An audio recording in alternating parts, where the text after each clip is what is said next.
Todo gran proyecto empieza con un terreno y un plano, y tu cerebro no fue la excepción. Alrededor del día 18 de gestación, cuando todavía era un embrión más pequeño que un grano de arroz, una simple lámina de célula, el ectodermo, empezó a pegarse sobre sí misma, como una hoja de papel que se dobla para formar un tubo. Ese pliegue es el tubo neural, y de él se van a salir absolutamente todo. El cerebro y la médula, que forman tu sistema nervioso central, y por sus bordes, la cresta neural, también los nervios que llegan hasta la punta de tu teta. De ese tubo brotan primero 3 burbujas o vesículas que enseguida se reorganizan en 5. Piensa en ellas como los 5 grandes distritos sobre los que se levantará toda la ciudad. Pero tener el plano no basta, hay que construir. Y aquí entra lo que en la diapositiva llamamos el manual del constructor. 5 pasos que ocurren en un orden casi militar. Primero, la fábrica, en una zona muy concreta, junto a los ventrículos del cerebro, se produce una explosión de obreros, células nuevas a un ritmo vertiginoso. Después, el transporte. Esas células no se quedan donde nacen, sino que viajan hasta su destino final, y para no perderse usan unas vías de tren naturales, las vías radiales, que las guían hacia arriba como raíles. Al llegar, toca la especialización. Cada célula decide quién va a ser, si una neurona que transmite señales o una célula glial que da soporte. Luego empieza el cableado, la sinaptogénesis. Las neuronas se tienden puentes entre sí y empiezan a hablarse. Y por último, lo más contraintuitivo, el control de calidad, la apoptosis. El cuerpo fabrica muchas neuronas, muchas más de las que necesita. Y un equipo de demolición elimina el exceso. Sí, construir un cerebro perfecto incluye, desde el principio, saber qué derribar. Con la estructura levantada llega la parte que más nos suele sorprender. El cerebro no se termina de golpe, ni se construye de abajo arriba por capricho. Sigue un orden. Imagina un rascacielos, el sótano, las estructuras subcorticales, lo que regula la respiración, el sueño, las emociones básicas. Está listo prácticamente desde el nacimiento, porque es lo que necesitas para sobrevivir desde el minuto 1.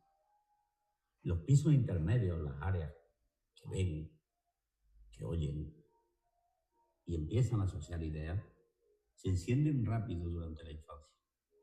Y el ático, la corteza prefrontal, el director general, que toma decisiones, frena impulso y planifica el futuro, es lo último en terminarse. De hecho, no completa su maduración hasta bien entrada la edad adulta. Cuando un adolescente actúa sin medir las consecuencias, no es porque no quiera, es que su ático todavía está en umbral. Mientras tanto, la ciudad mejora su infraestructura de 2 formas elegantes. La primera es la mielina, una especie de fibra óptica. Recubrir los axones, los cables que conectan las neuronas, con esta vaina de grasa multiplica drásticamente la velocidad a la que viaja la señal. Es un proceso que empieza ya antes de nacer y que, lejos de detenerse, continúa durante años hasta la adultez. La segunda es casi un acto de filosofía, la poda sináptica. El cerebro infantil crea muchísimas más conexiones de las que se van a usar. Un exceso de cableado. Y entonces aplica una regla implacable. Lo que no se usa, se elimina. Las conexiones que la experiencia activa se refuerzan. Las que no, se descartan para que la red sea más eficiente. Por eso, lo que un niño vive, escucha y practica, literalmente esculpe qué circuito sobrevive. Genética y ambiente no compiten, trabajan juntos. Los genes ponen el plano, pero la experiencia decide qué calles quedan asfaltadas. Y esta capacidad de remodelarse, que llamamos plasticidad neuronal, nunca vuelve a ser tan intensa como durante el primer año de vida. Llegamos a la parte más humana de toda esta historia.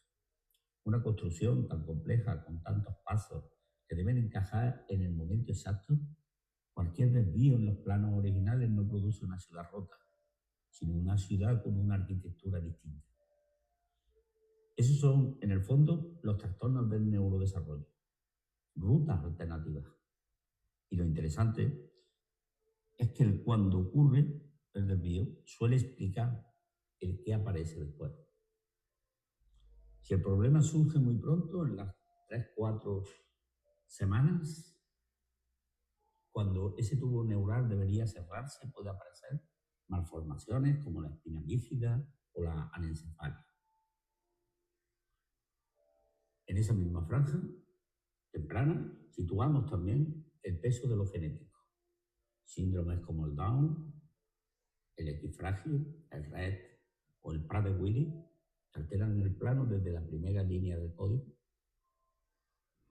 Si el desvío llega un poco después, entre el segundo y el quinto mes, cuando se está fabricando y trasladando el grueso de las células, el resultado puede ser una microcefalia, una lisencefalia o la ausencia del cuerpo calloso, el gran puente entre los dos hemisferios. Aquí entran también las causas ambientales. Los teratógenos, como el alcohol durante el embarazo, que dan lugar al síndrome alcohólico fetal, e incluso dificultades más sutiles, como la dislexia, se han relacionado con pequeñas alteraciones en esa migración celular.